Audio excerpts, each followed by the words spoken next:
Wouldn't it be horrible to come to the end of your life and realize that you had wasted your opportunity to make a difference in anyone else's life? Well, in this video, I'm going to show you how to avoid that horrible fate. If by nature you are a giving person, you're always looking for people to pour value into, then I want to pour gasoline on your fire with this video and blaze it up even more. But if by nature you're not a terribly giving person, you just sort of tend to your own business and you don't tend to engage other people, well, I want to help you get a start. So let's get moving.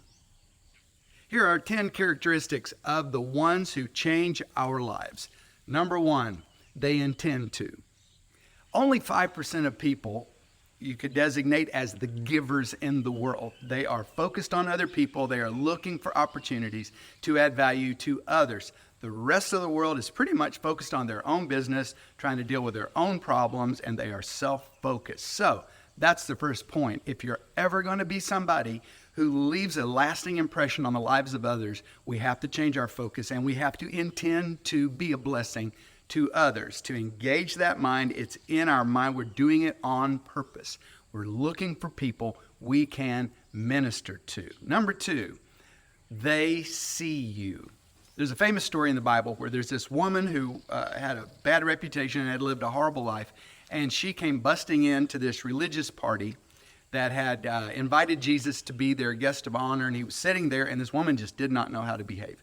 She starts crying. She's crying on his feet. She's kissing his feet. She's taking her hair and wiping the dirt off his feet, and the whole room is just scandalized at what's going on. And Jesus turns to the host, and whose name was Simon. He said, "Simon, I have a question to ask you." And he said, "What do you see this woman?" And oh man, everybody in the room was looking at the woman, but they didn't see that woman.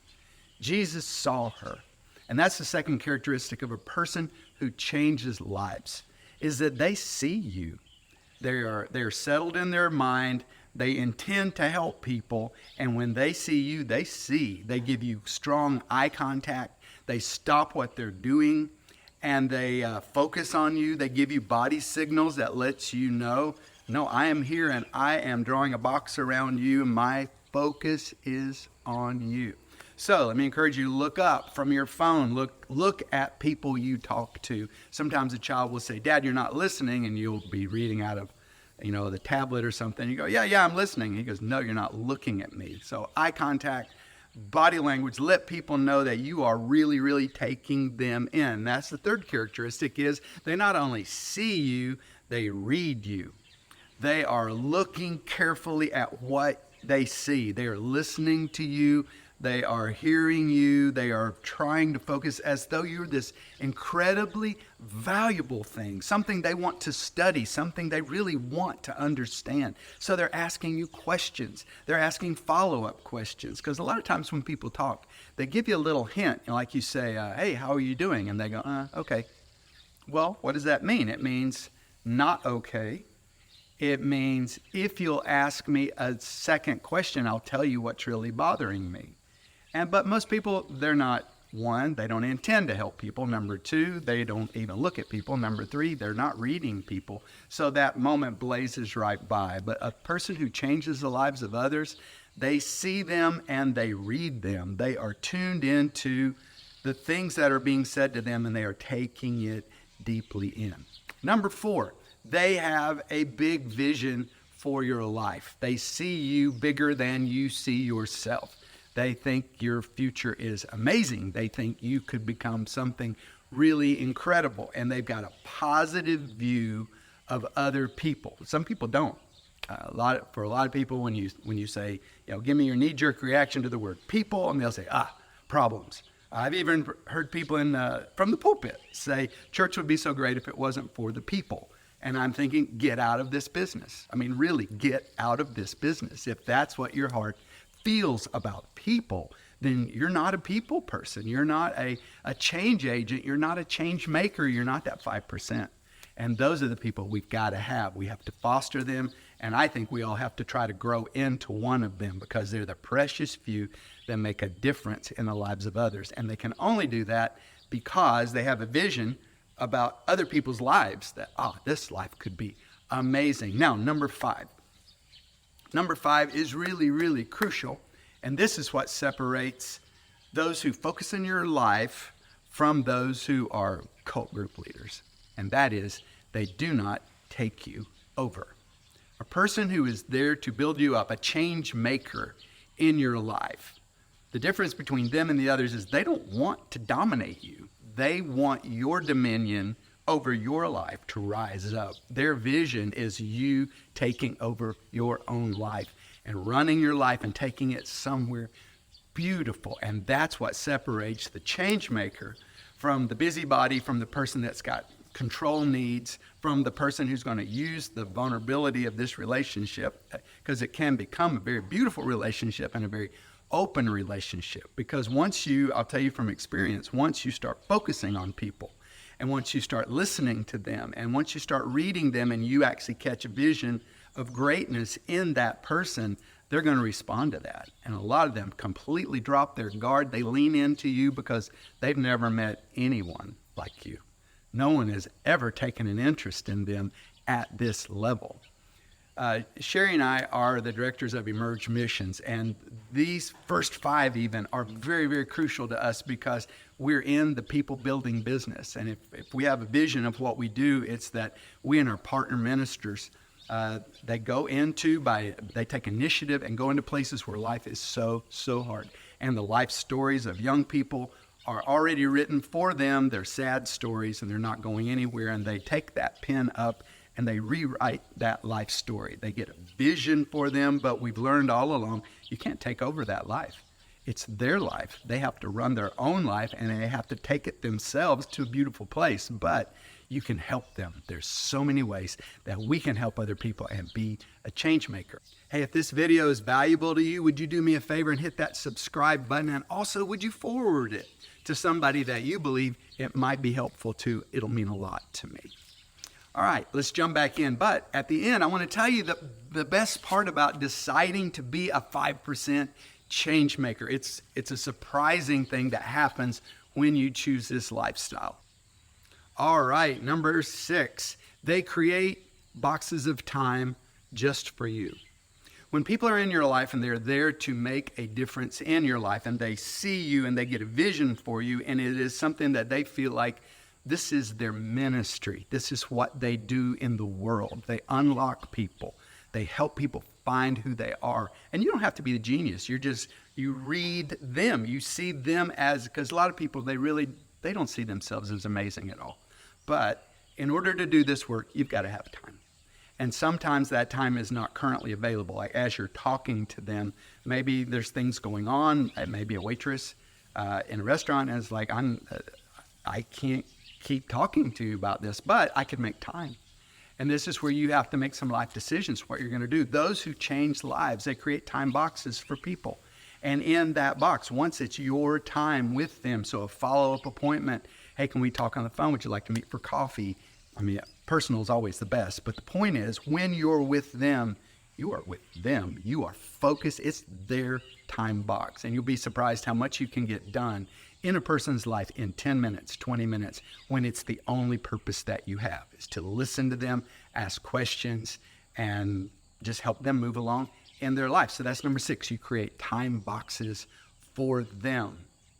Number 7, they listen to us with a third ear. You got your normal ears. There's the words that are being said, but a people changer, a change maker, someone who's in our life to help us find our real self and our deeper self, they're not just listening to the words we're saying. They're going a lot deeper than that. They're focused on us and they're hearing things is what makes a good counselor so effective, is that they're doing all these things in our lives. And so you're listening, but you're watching, you're completely absorbing that person and you're noticing things. And one of the things that you need to notice the most is the next step. Number 8, they are calling out the valuable things they see in you. They call out your strength. In most of our lives, we are our worst critic. We're mean to ourselves in our mind. We beat ourselves up in our head.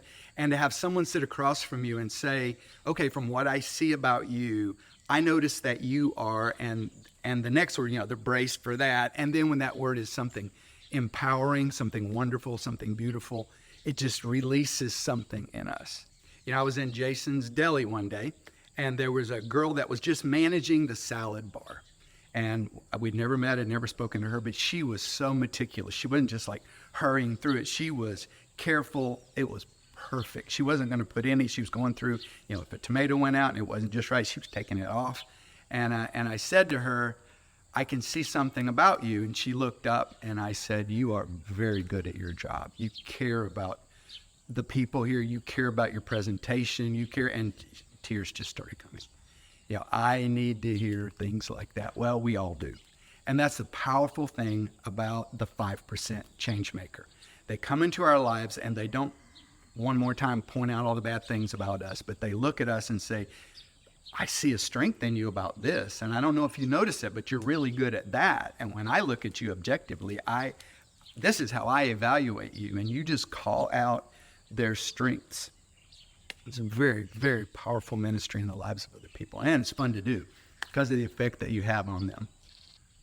Number 9, the change maker connects you to other helpful people and resources and opportunities. They open doors for you if they can, but they listen to you, and as they're hearing you and they ask you questions about what do you feel like you're supposed to do, and they're digging into your life, and all the more they know you and invest time in you, they start to, because they don't want to be your Messiah. They don't want to be the only strong person in your life. They're saying, you want to be an architect. I know an architect. He's really good. Let's make an appointment for you to have coffee with him, because I know he'll do it. And he'll share with you the ins and outs and how you get to where he is. Let me connect you. Hold on. And they sit right there and just make the connects for them. They push opportunities. They push resources. And you know what? This is one of the wonderful things. You may be, I don't know what your age is, but if you're over 50, this is really what life is about. And you may have spent most of your life like getting to the top of the hill, but in order to have any meaning in the second half of your life, and we're living so long now, it's going to be a long time that you're going to live after you conquer your career. This whole thing of legacy, where you see other people, you see their value, it has nothing to do with you. It's not your sales team. These are just humans in need of development. And I have never seen an age that needs parenting more, that needs like a loving mom or dad to come, even if it's uncle, aunt, however you want to see yourself, in their life, because my experience, they're willing. And that's one thing I would say about Gen Z is they are looking up for older mentors. They want it, but we have to show up for them. But to be able to say, all right, I'm going to make some connections for you and to start opening doors. I've lived in Asia most of my life, and that's how Asia works. It's family systems, it's extended networks, it's coalitions, and people help people and move ahead, and you do move ahead. So that is number 9. And if you're a young person, you might want to check out my video, Why You Need Friends Who Are 20 Years Older Than You, because I can explain this in a lot more depth in that video. All right, and number 10, the ones who change our lives. They cheer for us from the shadows of the backstage, rather than wanting to come out and stand on stage with us. If you get into a relationship with somebody and it starts off as like a mentoring thing, but all of a sudden now I'm going to kick your butt if you get wrong. I'm going to be there to, it's like, we don't need that. We don't need this dominating negative resource in our life. We've got enough of that. And when you're doing your very best and you're able to step out and get a victory, the last thing you need is someone to come stand alongside of you and say, yes, I helped him get where he's at. I helped her to move ahead. A change maker wouldn't do that. They don't want to be on stage. They've been on stage. They've done that whole thing. They have had their own because they're secure in their own life. They've had enough achievement of their own. They just want to watch you climb the hill, win the medal, do your very best, become the person that is already inside of you. And they are more than content to stay off the stage and just cheer for you like, wow, look at that moment that they're having, because we had that moment ourselves. So there, top 10 characteristics of a 5% change maker. And if you like this content, you'd like it delivered directly to your inbox, just go into the description and click the link and join my Substack newsletter so that I can deliver this straight into your email. You'll never even have to come looking for it. Thanks a lot.